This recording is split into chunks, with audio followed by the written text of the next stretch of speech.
não mudam. Gravamos, tá lindo, tá? Lindo. Qual que é o segredo aqui, tá? O segredo é controlar a evolução do algoritmo, tá? Até para vocês conseguirem manter o rastro, né, do que está acontecendo. Então, a primeira coisa que precisaria fazer, lembrar do algoritmo lá, né, de cálculo da recorrência. Então, lembrar que quando J é igual a zero, o APT de zero é zero. Aí depois, se o valor está no vetor de memorização, eu só retorno. Se o J está no vetor de memorização, eu só retorno o valor. Se não, eu tenho que fazer a chamada recursiva, né, usando essa estrutura aqui e jogando o resultado disso para dentro do nosso vetor de memorização. E aí eu preciso começar, obviamente, calculando os valores de P, da função P para cada um das nossas requisições. Tá? Então aqui é exatamente os exemplos que a gente viu em sala de aula. Tá? Obviamente que na prova vai ser diferente, mas aqui eram exatamente os mesmos valores de P. E o que a função P indica? A função P indica se quem é a primeira requisição que está antes da requisição atual e que não conflita. Então, quando eu estou falando da requisição 1, não tem ninguém antes dela, então é P0. Quando eu estou falando da requisição 2, até tem a P1, mas a P1 conflita com P2, portanto é 0. A P3 conflita com P2, mas não conflita com a P1, então é 1. A P4, ela conflita com todo mundo que vem antes dela, então é P0.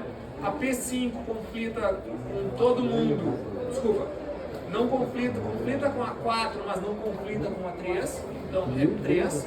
E a P6 a mesma coisa, conflita com 5, mas conflita com a 4, mas não conflita com a 3, ok? E a forma de ver se conflita ou não é só traçar uma reta aqui. No que essa reta tocar duas requisições, essas requisições estão conflitantes. Tão simples quanto isso. Boa! Aí, o que eu preciso fazer? Eu preciso lembrar como é que eu computo cada uma das memorizações, cada uma das recursões. Então, o que eu fiz aí? Eu botei uma lista, né, com o cômputo de cada uma das memorizações. Por que eu fiz isso? Eu fiz isso mais para me organizar a resposta do que qualquer outra coisa, mas vocês podem fazer do jeito que vocês quiserem. Tá? Então, o que eu fiz? Eu botei do OPT6 até o OPT1, qual é a fórmula que eu vou usar para fazer o cálculo. Tá? Basicamente isso.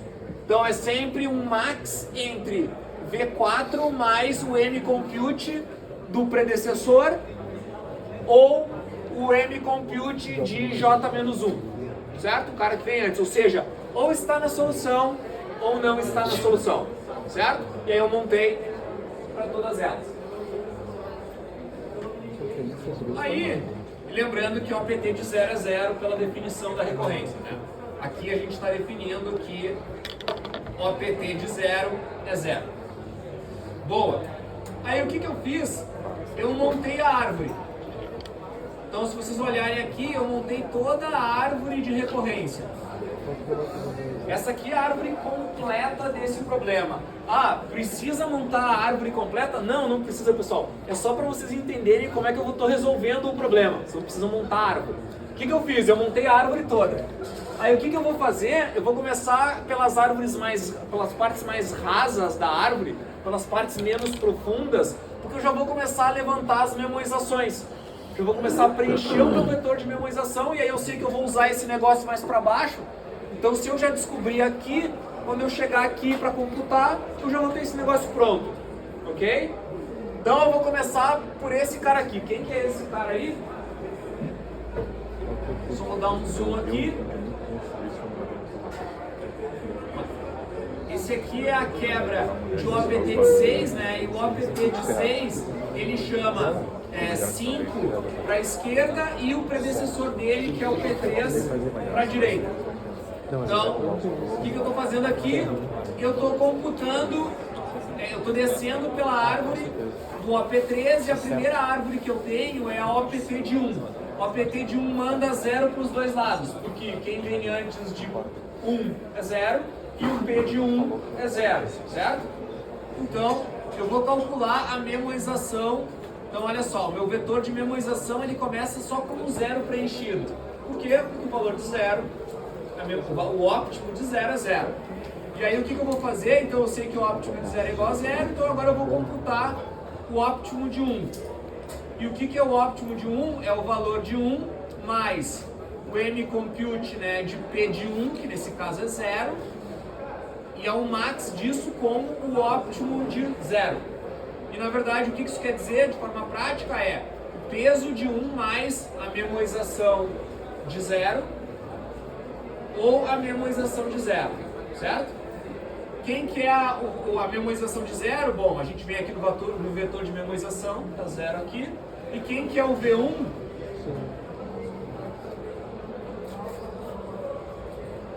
5, certo? O valor de V1 é 5. Então o que eu estou fazendo aqui? Eu estou dizendo que o ótimo de 1 é o max entre 5 e 0, que é o max, que é 5, certo? E aí eu vou lá e vou escrever no vetor de memorização qual é o valor óptimo para 1, certo? 5. Aí o que eu vou fazer? Aí agora eu venho para o outro ramo da árvore. Eu venho do ramo da árvore que é a optimização de 2. O que tem dentro de 2? Tem o 1 e o 0. Aí tá fácil, né? Eu pego o meu vetor de memorização, chamo lá o cômputo do APT de 2. E o que é o cômputo do APT de 2? É o peso de 2 mais a memorização de 0, porque antes de 0 não tem nenhuma requisição compatível, então é 0. E a memorização de 1. Qual que é o peso de 2? Oi. O predecessor de 2 é 0. Estou aplicando só a fórmula, ó. Predecessor. E aí, qual que é o peso de 2? O peso de 2 é 2.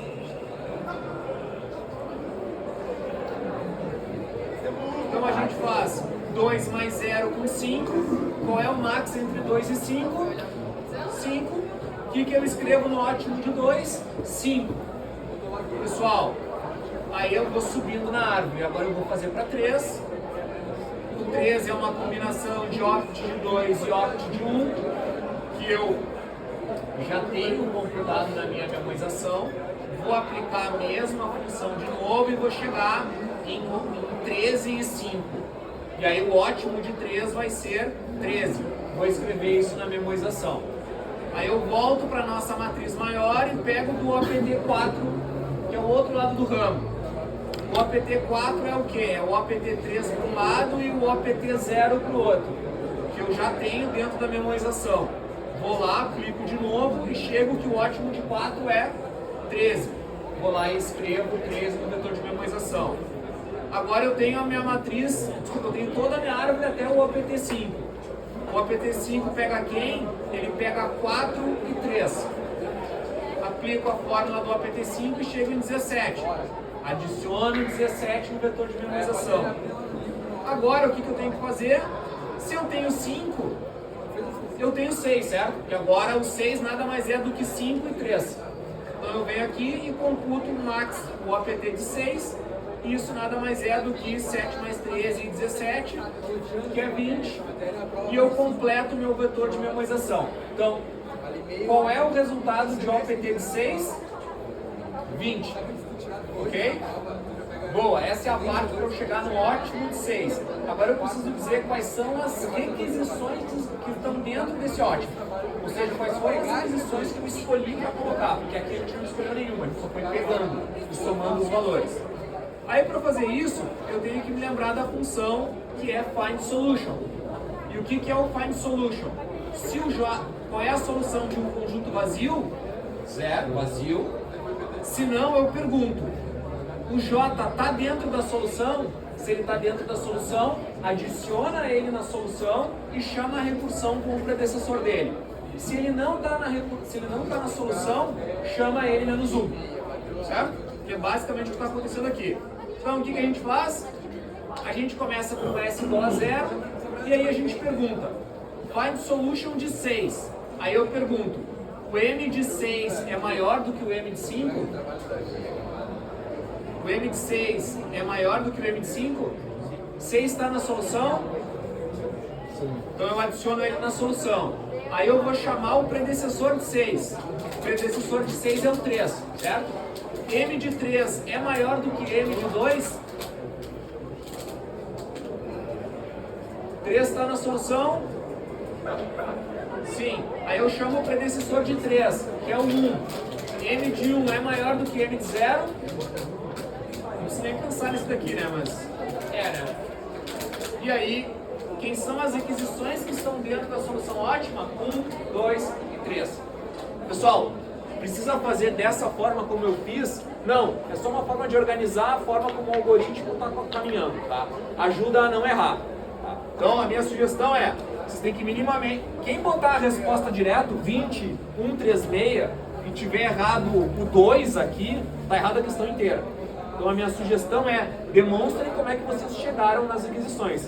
Não faz um número vindo hétero na prova, tá? Se ele tiver errado, tá errada a questão inteira.